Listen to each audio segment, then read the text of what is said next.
Hello and welcome back to Sport on 7 from the Dubai Sports World. We'll now take a look at some of the highlights of this year's Dubai World Cup race, which saw last year's runner-up and Cup favourite California Chrome steal the show with a spectacular win. It was the 5-year-old Cup favourite California Chrome who proved his mettle in the world's richest horse race and galloped towards the finish line from the 11th post to score an emphatic 4-length win.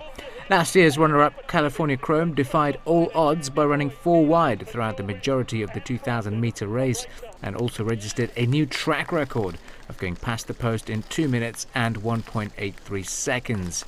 The win wasn't all too easy for jockey Victor Espinoza, who had to keep his balance as the saddle slipped. And despite the challenges, California Chrome was able to leave behind strong opponents such as Opportunity and Godolphin's Frosted. The way he really ran when he's 100%, and he has 2 races. He has 1 race prep over here the last time. I went easy with him. The field was not as strong, and I went easy. I don't want to just override him. I know he was gonna have a tough race today, so I want to get enough for him to come to this race 100%. I'm just trying to keep my balance without to move my body, and I'm not really was concerned about it. I was just looking forward. Where's the wire? How far I can come?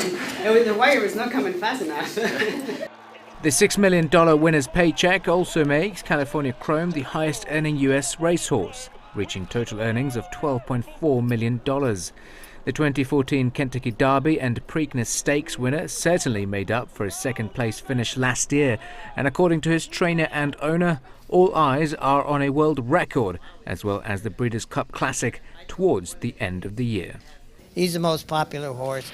Even on the marquee coming into Los Alamitos Racetrack, and they say this is the home of California Chrome. So what better honor can you have, and it's just been a pleasure to be able to do this, and like I said, he's once-in-a-lifetime horse for me. It's been the plan since I talked to TaylorMade and we decided to keep the horse racing.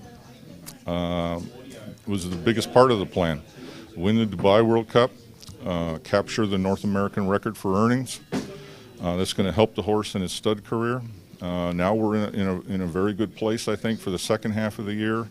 We'll get the horse home, have him checked out at the vet, give him a little time off, and then put him back in training, trying to capture the Breeders' Cup at the end of the year, and then we can pass those Japanese horses and get the world record. The race day remained a popular event among many residents and visitors who had flown in for the world's richest horse race. Described as a must-visit event by the spectators, many had gone the extra mile with their outfits to dress to impress. Well, I just was inspired by Godolphin because obviously it's a Shakes Racing team, and it's royal blue, so it's the parade ring, and the middle is the logo of Godolphin, because in the middle of the parade ring they have the winners, so hopefully we'll see royal blue there. So yeah.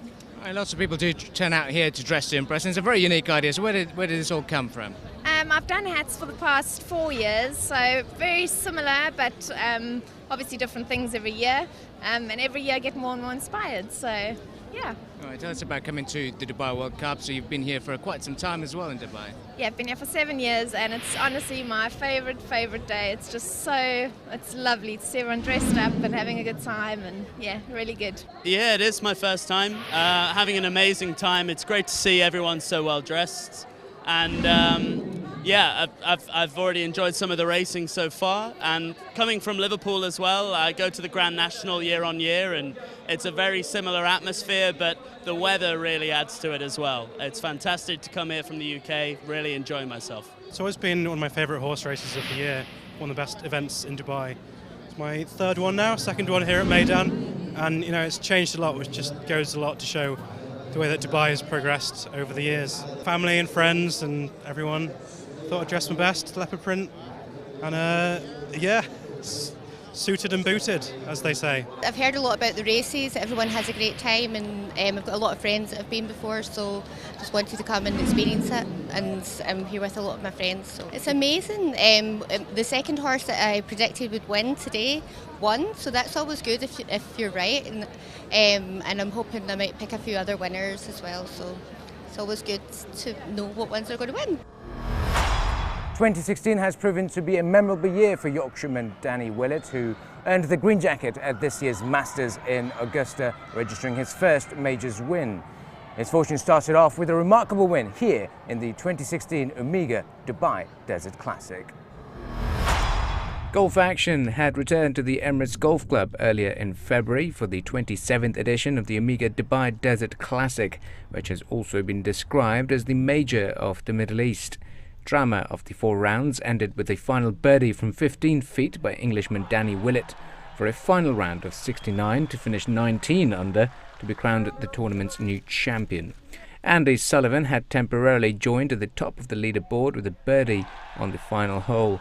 However, his celebrations were short-lived after Danny Willett held on to his nerves to not only lift the trophy but also climb to the 12th spot in the rankings and elevated himself to 3rd in the Ryder Cup standings. Just very, very nerve-wracking day, I guess, right from the get-go. We started a bit slow and then got it going in the middle and just kept throwing silly little mistakes in there, which obviously kept letting people back in. So yeah, to birdie the last to win is brilliant. Yeah, it's massive. It's just nice to know that everything I'm doing is right. Again, results aren't always the be-all and end-all, to prove how hard you're working. But it is always nice when you obviously you get one, you knock it off early in the year. Yeah, it's brilliant. They get a great field every year. A lot of the top golfers want to come back and play here. It's a fantastic venue. Dubai's a brilliant place, so yeah, to win out here has been really special. It's been absolutely fantastic. The fans have been absolutely brilliant. I've had such a good reception this week. There's, nothing. I probably would have just liked to get over the line, but unfortunately didn't. So a little bit disappointed right now, but it's second time in Dubai, finished runner-up now, so hopefully come back next time and just try and get one more. It was a disappointing end for the fan favourite and current world number 2 Rory McIlroy, who described the outing as a week of what could have been. After falling behind in the leaderboard during the 3rd round, McIlroy made a quick recovery to tie in for the 6th spot along with Henrik Stenson to finish off 15 under. For both the former winners of the Dubai Desert Classic, all eyes are on April's Masters tournament. I played a good round of golf. 65 round here is always good, and I just left myself too much to do after the first few days. So, happy with how I played today, but still feel like there's a little bit to work on going into my next few events. It's pretty much like a home course for you. You've been playing out here for a very long time. So how different has the tournament evolved to its stage at the moment? Yeah, it's been. I've been coming here since 2006, and it's definitely changed a lot. But it's been fantastic. The people here have always been so nice to me and given me opportunities to play in my younger days, and to be able to win this tournament a couple of times. I've got great memories from this golf course and this place, and I'm always delighted to come back. That's it from all the action from the Dubai World Cup and the Omega Dubai Desert Classic. We'll now be taking a short break, but when we come back, we're catching up with all the action from the Dubai Duty Free Tennis Championships and the Pakistan Super League.